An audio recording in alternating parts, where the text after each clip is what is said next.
I'm Madison Reynolds, 32, and I've always been the responsible one in our family. The dependable daughter. The protective big sister. So when my phone lit up with my mom's call that Tuesday evening, I never expected to hear those words. "We all agreed you're not welcome at Amber's wedding," my mom said with a smirk in her voice. The floor seemed to drop beneath me. But somehow I stayed standing. "Good to know," I replied, my fingers already opening my banking app. Before turning in that night, I'd already taken back what was mine. Before I continue my story, let me know where you're watching from in the comments.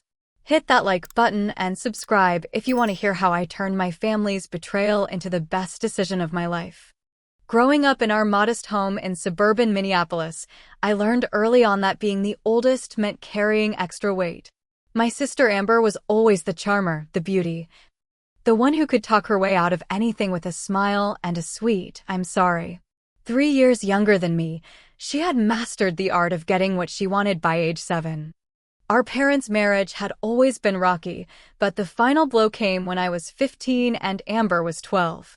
Dad moved out after a particularly explosive argument, leaving Mom devastated and bitter. With Mom suddenly working 2 jobs to keep us afloat, I stepped into a role no teenager should have to fill. While my friends were going to football games and dances, I was making sure Amber had dinner, finished her homework, and got to bed on time. "Madison will handle it" became my mom's favorite phrase. And I did handle it, all of it. I handled the cooking, the cleaning, making sure the bills were paid on time. And that Amber still had some semblance of a normal childhood. I sacrificed my own teenage years to be the responsible one. After high school, I worked my way through college, majoring in finance while working part-time. It wasn't easy, but I graduated with honors and landed a job at a respected financial advising firm. By 28, I was managing my own client portfolio and had built a reputation for fiscal responsibility and sound investment strategies. All the while, the pattern with Amber continued. When she got caught shoplifting at 16, I was the one who picked her up from the police station because Mom was working. When she dropped out of community college after 1 semester, I was the one who helped her find a job at a local boutique. When she crashed her car and couldn't afford repairs, I loaned her the money, which, unsurprisingly, was never repaid. Despite everything, I loved my sister. Behind her irresponsibility was a genuinely warm heart and a vulnerability that made it hard to stay angry with her. But as we entered our 30s, the dynamic was becoming unsustainable. Then Ryan entered the picture. Amber met him at a bar where he worked as a bartender. Tall, charming, with an easy smile and always a story about his latest business venture that was just about to take off. Something about him set off alarm bells for me from the first time Amber brought him to dinner at my place. "He's got such big dreams, Maddie," Amber gushed, using the nickname only she was allowed to use.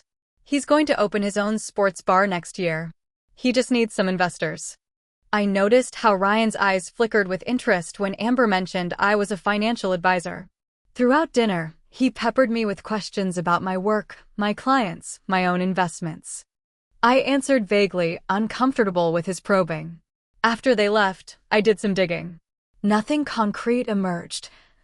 But Ryan Bennett had left a trail of failed ventures and unhappy former business partners across 3 states.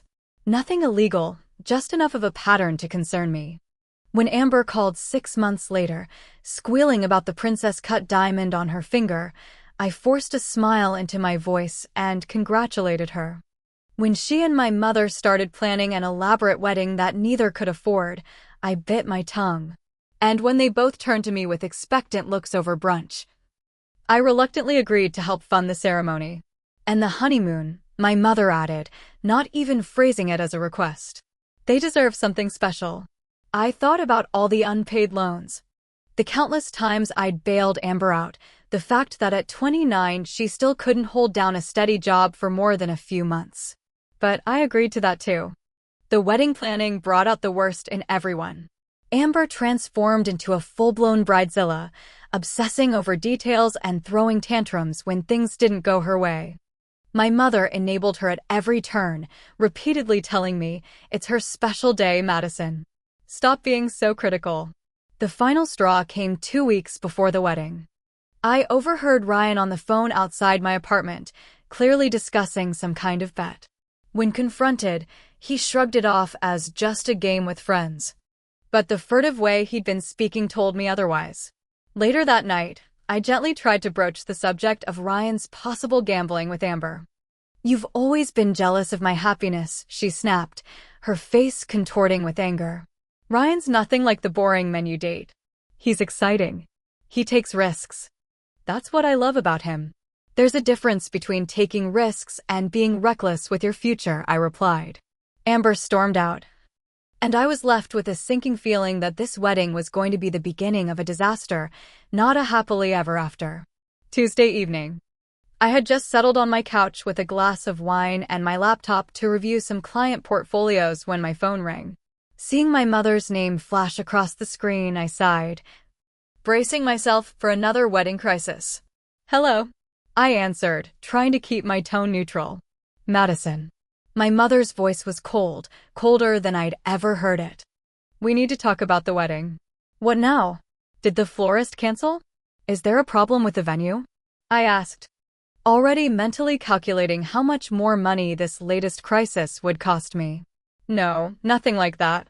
She paused, and I could almost see her pursing her lips the way she did when she was about to say something she knew would hurt. "It's about you. We've been talking, Amber, Ryan, and I. And we all agreed. You're not welcome at the wedding." I nearly dropped my wine glass. "What?" "You heard me. Your negative attitude has been bringing everyone down. Amber's stressed enough without your constant criticism of Ryan and their relationship. It's better if you just don't come." The shock gave way to a rising anger. "Are you serious right now? After everything I've done? After all the money I've contributed?" "Oh, we still expect you to honor your commitments," she said with an audible smirk. "The honeymoon is already booked in your name, after all.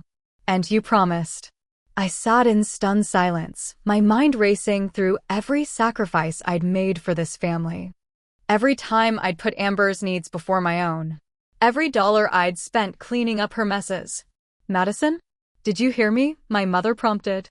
"I heard you," I replied, my voice eerily calm even to my own ears. "Good to know where I stand. I'll make the necessary arrangements." "I'm glad you understand," she said, sounding almost relieved. "Amber was worried you'd make a scene." "No scene," I assured her. "You've made yourselves perfectly clear."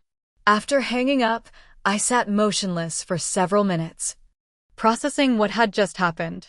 Then, with deliberate movements, I opened my banking app and transferred the $8,600 I had set aside for their honeymoon back into my main account.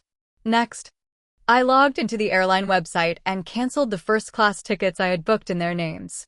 The cancellation fee stung, but not nearly as much as my mother's words. The hotel reservations in Bali were next. Premium overwater bungalow, all expenses prepaid, all canceled with a few clicks. I had splurged on these arrangements because I genuinely wanted Amber to have beautiful memories of her honeymoon. Now, I felt nothing but a cold determination as I systematically undid all my generosity. By 9 o'clock, every penny I had contributed to their honeymoon was reclaimed or in the process of being refunded. I poured another glass of wine and tried to focus on work, but my concentration was shattered. Instead, I found myself scrolling through old photos on my phone, pictures of Amber and me as children, smiling, arms around each other. Where had that bond gone? My phone buzzed with incoming texts. Rachel, my best friend since college, had heard from a mutual acquaintance who was a bridesmaid about my disinvitation. "Are you okay?" her message read. "That's beyond messed up. Want me to come over?" I declined her offer but promised to call her tomorrow. I needed to be alone tonight to process this betrayal and decide how to move forward. More messages came in as word spread. Most expressed shock and support for me, but a few from Amber's friends contained thinly veiled accusations about my interference in her relationship. Apparently, I was being painted as the villain in this story. I switched my phone to silent and poured a third glass of wine. As I stared out my apartment window at the city lights, a painful clarity washed over me. I had spent my entire life being used by my family. My time, my money, my emotional labor, all taken for granted. And the moment I expressed concern, raised a question that threatened their narrative, I was discarded. For the first time in my life, I allowed myself to wonder what my life might have been like if I hadn't shouldered everyone else's burdens. What opportunities had I missed? What dreams had I deferred? What relationships had I neglected because I was too busy cleaning up Amber's messes? I went to bed that night with a curious mixture of grief and relief. Something had broken, yes. But perhaps it needed to break for me to finally be free. The next morning, I woke to my phone vibrating incessantly on my nightstand. Squinting at the screen, I was greeted by an alarming notification: 28 missed calls. Scrolling through the call log, I saw the breakdown: 12 from my mother, 8 from Amber, 5 from Ryan, and 3 from various extended family members. Coffee in hand, I began listening to the voicemails. They started relatively calm, with my mother saying, "Madison, call me back immediately. We need to discuss your childish behavior." By the fourth message, her tone had escalated to near hysteria. "What have you done? How could you do this to your sister?" Amber's messages were tearful, accusing me of ruining her special day out of jealousy. "I always knew you couldn't stand to see me happy," she sobbed in one particularly dramatic message. "But I never thought you'd go this far." Ryan's messages were the most concerning, veering between wheedling charm, "Come on, Madison. We can work this out," and barely concealed threats, "You have no idea what you've started." The text messages were equally frantic. Amber had sent a barrage of increasingly desperate texts. "Call me now. Mom told me what you did. How could you cancel our honeymoon? This is the cruelest thing you've ever done to me. You're ruining my life." My phone rang again. To my surprise, it was my father, with whom I'd had minimal contact over the years. I hesitated, then answered. "Madison," he said, his voice hesitant. "Your mother called me in a state. Something about you canceling Amber's honeymoon? What's going on, kiddo?" I explained the situation as calmly as I could. There was a long pause after I finished. "They uninvited you from the wedding, but expected you to still pay for everything?" he asked, incredulity in his voice. That's not right." His support, however tentative, brought unexpected tears to my eyes. We talked for a few more minutes, catching up briefly before hanging up with an awkward promise to stay in touch. As the day progressed, so did the family drama. My Aunt Lucy called to tell me I was being selfish. My cousin Grace texted to say she understood my position, but couldn't I just keep the peace for Amber's sake? My mother's best friend Patricia, who had known me since childhood, left a scathing voicemail about how disappointed she was in me. By mid-afternoon, the conflict had spilled onto social media. Amber posted a vague but clearly directed status: "When someone shows you who they really are, believe them." Heartbroken by family betrayal right before my wedding. Her bridesmaids and friends rallied in the comments, offering support and thinly veiled insults about toxic family members and jealous sisters. I resisted the urge to respond publicly. This wasn't a battle I wanted to fight on social media for everyone's entertainment. At work, I struggled to maintain my professionalism. A client meeting went poorly when I couldn't focus on their questions about retirement planning. My boss, Diane, pulled me aside afterward. "Everything okay, Madison? You seem distracted today." I gave her a sanitized version of the situation. She nodded sympathetically. "Family stuff is the worst. Take tomorrow off if you need it. Your clients can wait a day." I thanked her but declined. Work had always been my refuge, the one place where effort and competence were reliably rewarded. I needed that stability now more than ever. That evening, Rachel came over with takeout and wine.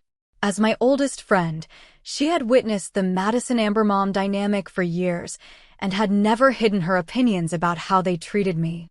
"I hate to say I told you so," she said, pouring generous glasses of Cabernet, "but I told you so. They've been using you as an ATM and emotional support animal for years. Maybe this is the wake-up call you needed. But cutting me out of the wedding," I said, still struggling to process it. "That's extreme, even for them." Rachel shook her head. "Think about it, Maddie. What happens at weddings? People talk. Family members catch up. What if someone mentions something about Ryan that they didn't want you to hear? Her theory made a disturbing amount of sense. What were they hiding that they didn't want me to discover? As Rachel left around 11, she hugged me tightly. Stand your ground. You did the right thing. They can't treat you like this and expect no consequences. I nodded, feeling stronger than I had all day. The constant phone calls and messages had diminished to a trickle as evening fell, either because they'd given up or because they were regrouping for tomorrow's assault. Before going to bed, I blocked both Amber and my mother on social media and set my phone to Do Not Disturb mode, making an exception only for work contacts. I needed space to think, to plan my next steps without the constant barrage of guilt and manipulation. As I drifted off to sleep, I realized something important. For the first time in my life, I was putting myself first. It felt foreign, uncomfortable, even a little selfish. But it also felt necessary. Morning arrived with blissful silence thanks to my phone settings, but I knew the reprieve wouldn't last. Steeling myself, I disabled the Do Not Disturb mode and watched as notifications flooded in. More missed calls, more angry texts, but one voicemail in particular caught my attention. It wasn't from a number I recognized. Hi, Madison. My name is Jessica Winters. You don't know me, but I used to date Ryan Bennett. I've been trying to get up the courage to call you since I heard about their engagement.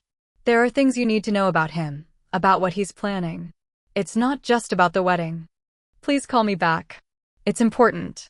Her voice was calm but urgent, with none of the hysterical overtones of my family's messages. Something about her measured tone made the hair on the back of my neck stand up. I saved the message and, after a moment's hesitation, called the number back. Jessica answered on the second ring. Madison? Thank you for calling back. I wasn't sure you would. Your message sounded important, I said cautiously. How did you get my number? From Beth Chin. We work together at Memorial Hospital. She's dating one of the groomsmen and mentioned the drama about the honeymoon. When she said your name, I knew I had to reach out. There was a pause, and I could hear Jessica taking a deep breath. Ryan isn't who your sister thinks he is, she continued. We dated for about 8 months last year. At first, he was charming, attentive. Everything you want in a partner. But then things started happening. Money would go missing from my wallet. My credit card would have charges I didn't recognize. When I confronted him, he always had an explanation that almost made sense. My stomach tightened as she spoke. This aligned too perfectly with my own concerns about Ryan. It got worse, Jessica continued. He convinced me to add him to one of my bank accounts so he could deposit his share of rent more easily. Within 2 months, the account was emptied. Nearly $7,000 gone. When I confronted him, he broke down crying, confessed to a gambling addiction, promised to get help. I gave him another chance because I loved him. That was my mistake. What happened? I asked, though I was beginning to see where this was heading. He never changed. The lies continued. I eventually discovered he'd been doing this for years, moving from one relationship to another, each time finding women with good jobs, stable finances. He drains them and moves on. After I finally kicked him out, I found paperwork showing he'd taken out loans in my name. I'm still dealing with the credit damage. I sat down heavily on my couch. And you think he's doing the same to Amber? I know he is. But here's what you need to know, Madison. It's not just Amber he's after. It's you. Me? But we're not in a relationship. No, but you're the real prize. Successful financial advisor with access to client accounts? You're the jackpot.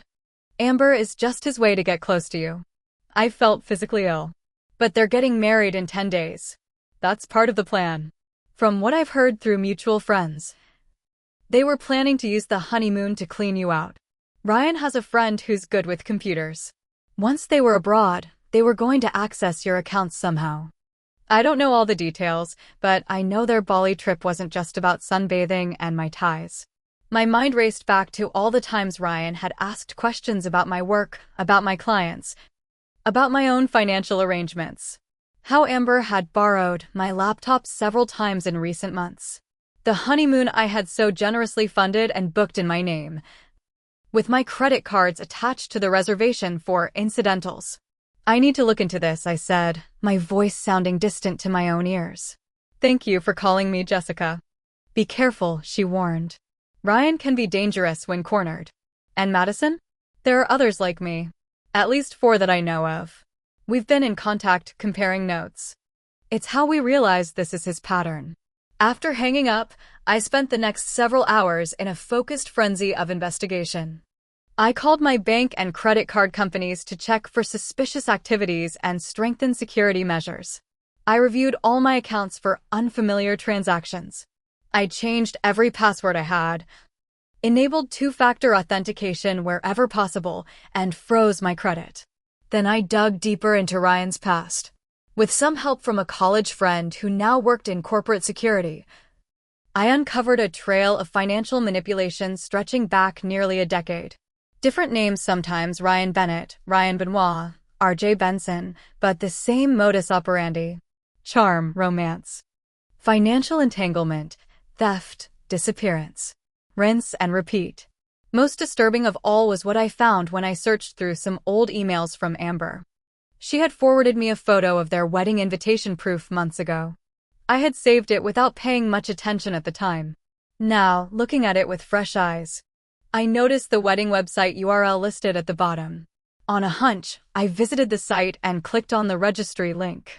There, among the expected requests for kitchen appliances and bedding, was a special registry for their honeymoon.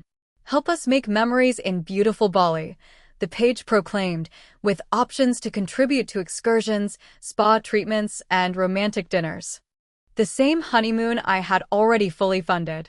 They were double-dipping, collecting money from wedding guests for experiences I had already paid for. But the real shock came when I looked at the account details where these contributions were being collected. It wasn't a proper honeymoon registry through a reputable company. It was a direct link to a PayPal account under a name I didn't recognize, Terrence Mitchell. A quick search connected that name to an address in Ryan's hometown. The pieces fell into place with sickening clarity. This wasn't just about taking advantage of my generosity. This was a calculated scheme to defraud me and possibly others on a much larger scale. And my sister, whether knowingly or through willful ignorance, was complicit. I sat back in my chair, a strange calm washing over me. The hurt was still there, a dull ache in my chest. But now it was accompanied by something else, resolve. This wasn't just about standing up for myself anymore. It was about stopping Ryan before he could hurt others. And possibly helping my sister see the truth before it was too late. I picked up my phone and dialed Rachel. "I need your help," I said when she answered. "And I think we're going to need reinforcements." 3 days later, I sat at a corner table in Rosewood Cafe, a neutral public location I had chosen for this confrontation. My hands were steady as I arranged the documents I had compiled, financial records, testimonials from Ryan's previous victims, screenshots of the fake honeymoon registry, and more. Rachel sat beside me, a silent pillar of support. When my mother and Amber walked in, their expressions were a study in contrasts. Mom looked ready for battle, chin high, eyes narrowed. Amber appeared drawn and anxious, her usual confidence replaced by a jittery uncertainty. They spotted us and approached, neither offering a greeting as they took the seats across from us. "I assume this meeting is about you coming to your senses and reinstating the honeymoon arrangements," my mother began without preamble. "No," I replied calmly. "This meeting is about protecting Amber and potentially saving her from making the biggest mistake of her life." Amber's eyes widened. "If this is more of your paranoid criticism of Ryan." "It's not criticism, Amber. It's evidence." I slid the first folder across the table. "These are statements from 5 women who dated Ryan before you. Each one describes the same pattern of financial exploitation." My mother scoffed, but Amber tentatively opened the folder. I watched her face as she scanned the first page, her expression shifting from dismissal to confusion to the first flickers of doubt. "These could be fake," my mother interjected, though she made no move to look at the documents herself. "Madison has always been jealous of Amber's relationships." "Mom, please," Amber said softly, still reading. "Let me see this." I continued, maintaining the same measured tone. "The honeymoon you were so excited about? The one I paid for in full?" You've also been collecting money for it from your wedding guests through a fake registry that goes to an account belonging to someone named Terrence Mitchell. I slid another document across the table. Terrence is Ryan's cousin with a history of fraud charges. Amber's face had gone pale. That's not. Ryan said that was just an easy way to collect gifts. And this, I continued, pushing forward a bank statement, is a record of withdrawals from your joint account every time you've deposited your paycheck for the past 6 months. Money going to offshore gambling sites. Nearly $15,000, Amber. My mother had fallen silent, her eyes now fixed on the growing pile of evidence. Amber's hands trembled as she reached for the next document. I don't understand, she whispered. Why would he?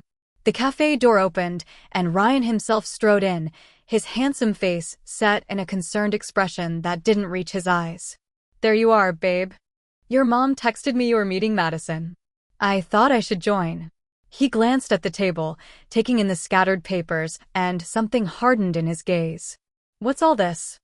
Before anyone could respond, another person entered the cafe. Jessica Winters, the woman who had called me with her warning, walked purposefully to our table. Ryan's facade slipped for a moment, raw shock replacing his practiced charm. Hello, Ryan, Jessica said coolly. It's been a while. The next 30 minutes were chaos. Ryan tried to maintain his innocence, claiming Jessica was a crazy ex and that I had manipulated the financial documents out of jealousy. But as more evidence was presented, as Jessica calmly recounted her experience, his denials became less convincing. The breaking point came when Amber, who had been silently reading through everything while this played out, suddenly looked up at Ryan with tears streaming down her face. The resort in Phuket, she said, her voice barely audible. Last month when you took my credit card for dinner reservations. You said it was a surprise for our first anniversary. But that charge, it matches this payment to a gambling site. She pointed to one of the bank statements. You told me it was a restaurant charge that would be refunded. Ryan's charm evaporated. You don't understand the pressure I'm under, he snapped. And none of this would be an issue if your sister wasn't such a controlling bitch. The slur hung in the air for a moment before Ryan seemed to realize his mistake. He backpedaled quickly, trying to regain control of the situation, but it was too late. The mask had slipped. Get out, my mother said, her voice low and dangerous. She might have enabled Amber's worst tendencies and treated me unfairly for years, but in that moment, her maternal instinct to protect her daughter from a predator overrode everything else. Get out now before I call the police. Ryan's face contorted with rage. He looked from my mother to Amber, seeking an ally and finding none. Then his gaze landed on me. And the hatred there was palpable. You'll regret this, he spat, standing so abruptly his chair nearly toppled. All of you. After he stormed out, a heavy silence fell over our table. Amber was openly sobbing now, her body shaking with the force of her grief. My mother sat frozen, her face a mask of shock and dawning horror as the full implications of what had nearly happened sank in. Jessica quietly excused herself after a few minutes, squeezing my shoulder supportively as she left. Rachel followed suit, giving me space to talk with my family, but promising to wait in her car if I needed her. Left alone with my mother and sister, I didn't know what to say. Part of me wanted to comfort Amber, to tell her everything would be okay. Another part, the part still raw from their rejection, held me back. How did you know? Amber finally asked, wiping her tears with a napkin. How did you figure it all out when I didn't see any of it? I sighed. Because I was looking for it and you weren't. You were in love. Love makes us blind sometimes. I need to cancel the wedding, she whispered. Oh God, the wedding is in a week. What am I going to tell everyone? The truth, I suggested gently. Or as much of it as you're comfortable sharing. My mother, who had been uncharacteristically quiet, finally spoke. Madison, she started, then stopped, seeming to struggle with the words. You were right. About everything. And the way we treated you. She trailed off, unable or unwilling to complete the apology. I gathered my documents, suddenly exhausted by the whole situation. I should go, I said, standing. You two have a lot to discuss, and I need some time. Amber reached out, grabbing my hand. Maddie, please. I'm so sorry. I should have listened to you. I should have. I gently disengaged my hand. I know, Amber. But right now I need some space. Call me when you've sorted out what you're going to do about the wedding. As I walked out of the cafe and into the bright afternoon sunlight, I felt a strange mixture of vindication and sadness. I had been right, but being right had never felt so hollow. The family I knew was fractured, perhaps beyond repair, and the road to healing, if there was one, would be long and difficult. Rachel was waiting in her car as promised. How did it go? She asked as I slid into the passenger seat. About as well as could be expected, I replied, leaning my head back against the seat. Ryan showed his true colors. Amber's devastated. Mom's in shock. And you? She asked softly. How are you? I considered the question for a long moment. I'm okay, I finally said. Or I will be anyway. As Rachel drove me home, I gazed out the window at the passing scenery, reflecting on how quickly life can change. A week ago, I had been the dutiful daughter and sister, always ready to help, always putting my family first. Now I was setting boundaries, standing up for myself, walking away when I needed to. It wasn't the outcome I would have chosen. But perhaps it was the one I needed. 2 weeks passed in a blur of work commitments and quiet evenings at home. True to my word, I had given my family space to deal with the fallout from Ryan's exposure. Amber had sent a brief text the day after our confrontation, wedding canceled. Thank you for saving me from making a terrible mistake. I had responded with a simple heart emoji. Not ready for more substantial communication yet. The silence was broken on a rainy Tuesday evening when my phone rang, displaying my mother's number. I hesitated before answering. Hello? Madison. My mother's voice sounded different, subdued. How are you?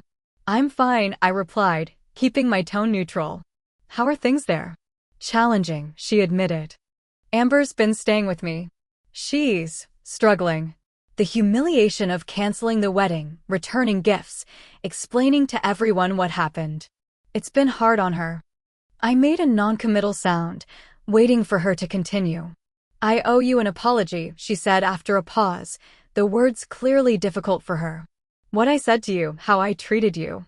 It was wrong. I've had time to think about a lot of things these past 2 weeks. About how much you've done for this family over the years. How little appreciation we've shown you. The apology was unexpected, and I found myself speechless for a moment. My mother had never been one to admit fault or express remorse. I appreciate that, I finally said. Not quite ready to say, I forgive you, but acknowledging her effort. There's more, she continued. Ryan has been causing problems. Showing up at the house, calling at all hours. Yesterday, he was waiting in the parking lot at Amber's work. She's frightened, and honestly, so am I. My concern overrode my lingering resentment. Have you called the police? Yes. But they say there's not much they can do without direct threats. We're looking into a restraining order, but the process takes time. I can help with that, I offered. I have a client who's an attorney specializing in these matters. I can ask her for recommendations. That would be, thank you, Madison. The conversation continued awkwardly for a few more minutes before we said goodbye. I sat with my phone in hand, processing the shift in our relationship. The apology had been imperfect. Incomplete, but it was more acknowledgement than I had ever received from her before. Later that week, I received an unexpected email from Jessica Winters. The subject line read simply, "You should see this."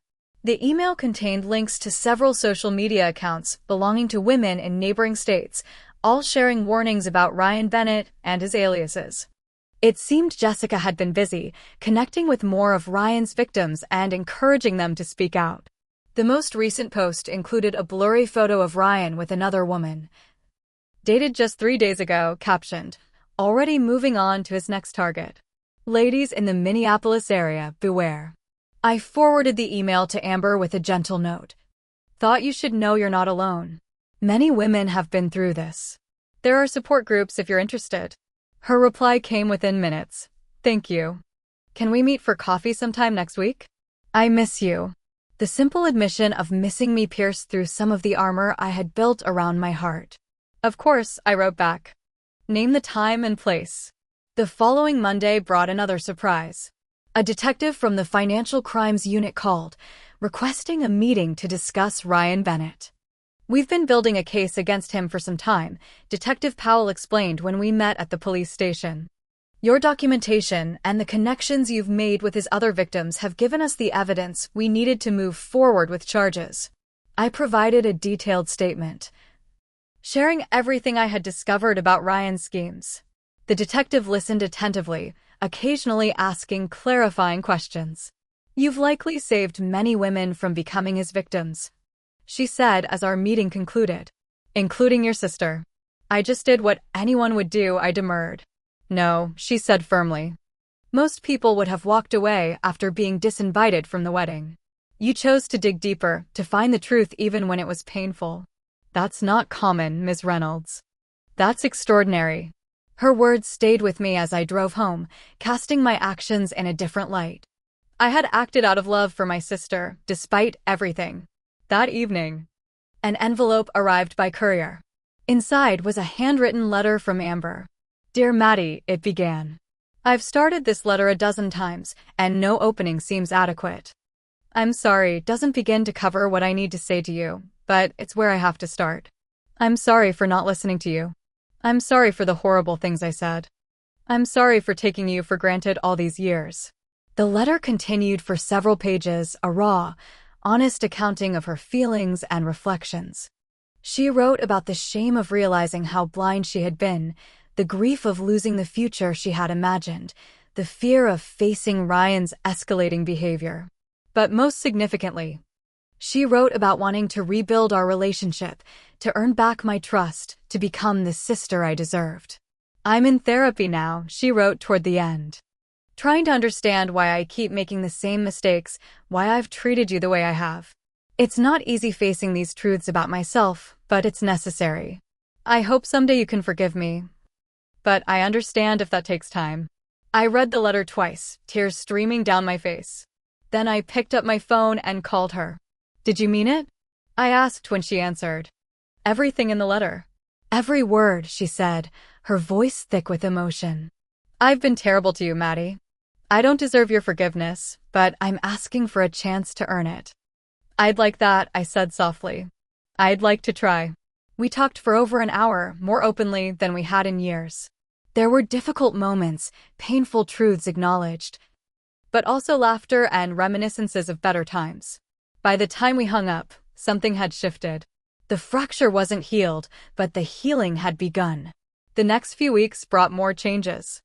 The police arrested Ryan on multiple fraud charges, with more victims coming forward after the news broke. My mother made awkward but genuine efforts to mend our relationship, though decades of patterns couldn't be undone overnight. Amber and I met weekly for coffee, slowly rebuilding our sisterhood on a foundation of honesty and mutual respect. One afternoon, I received another unexpected call, this time from Jessica Winters. I just wanted to let you know that Terrence Mitchell, Ryan's cousin, has also been arrested, she said. They found evidence linking him to at least a dozen other scams. That's great news, I replied. And how are you doing? Better, she said. Actually, that's the other reason I'm calling. Some of us, the women who are involved with Ryan, we've started a support group. And we're thinking of creating a website. A resource for people to check potential partners, to learn about the warning signs of financial abuse. We were wondering if you might be interested in getting involved. Maybe offering some financial expertise. I found myself smiling. I'd be honored to help. As spring turned to summer, life settled into a new pattern.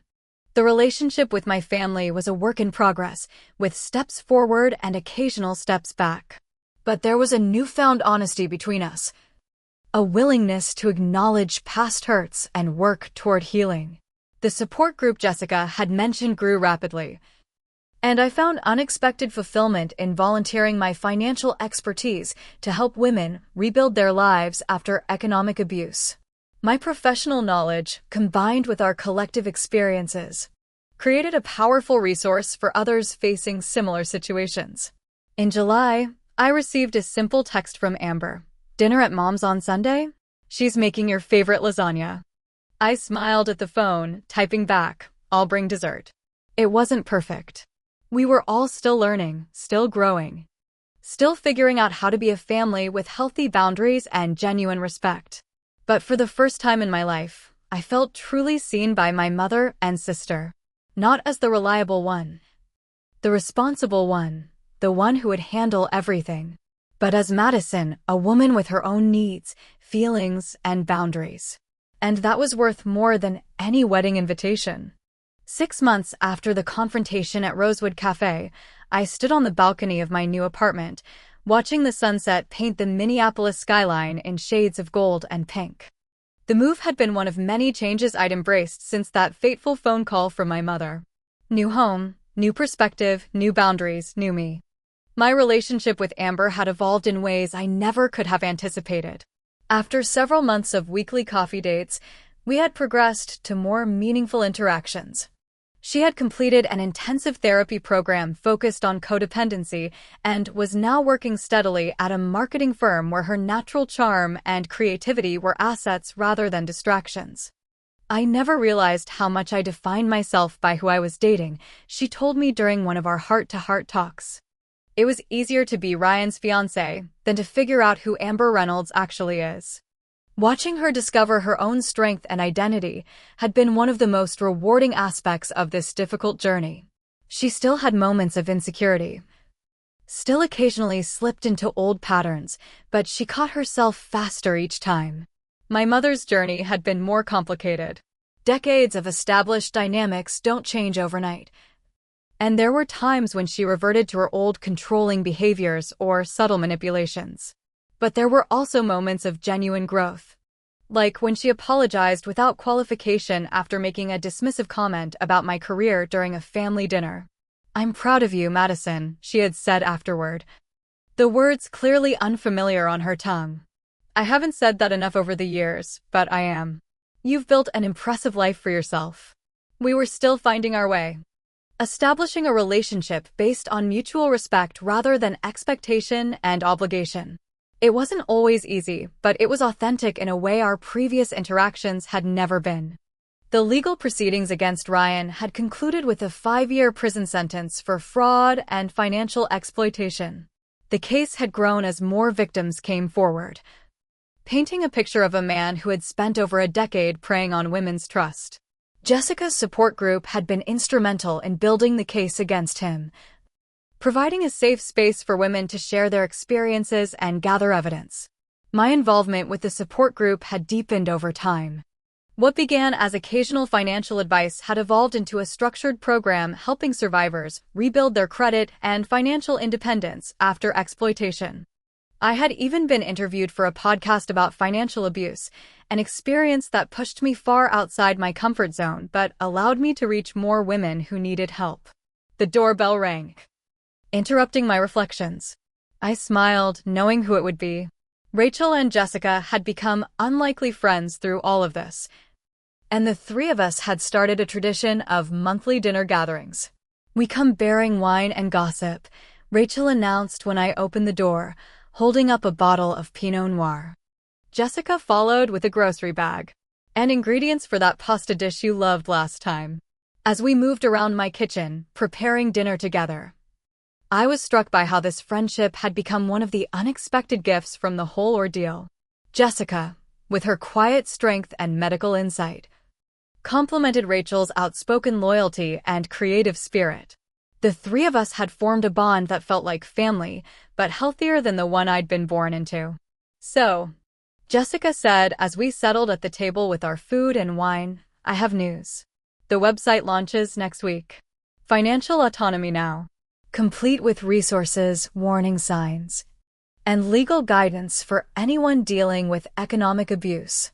"That's amazing," I said, raising my glass in a toast. "To Fan and all the women it will help. And to its brilliant financial advisor," Rachel added with a pointed look at me. "Who's about to get a promotion if the rumors at your firm are true?" I laughed. "News travels fast. Diane just told me yesterday."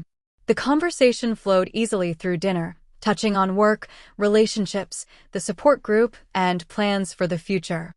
It was during dessert that Jessica asked the question I'd been pondering myself. Have you thought more about using some of the honeymoon money for a trip of your own? You deserve it after everything. I nodded. Actually, I've booked a solo trip to New Zealand for spring. 2 weeks of hiking, exploring, and not being responsible for anyone but myself. I love this for you, Rachel said emphatically. Madison Reynolds, adventure traveler. Later, after my friends had left and I was cleaning up the kitchen, my phone rang.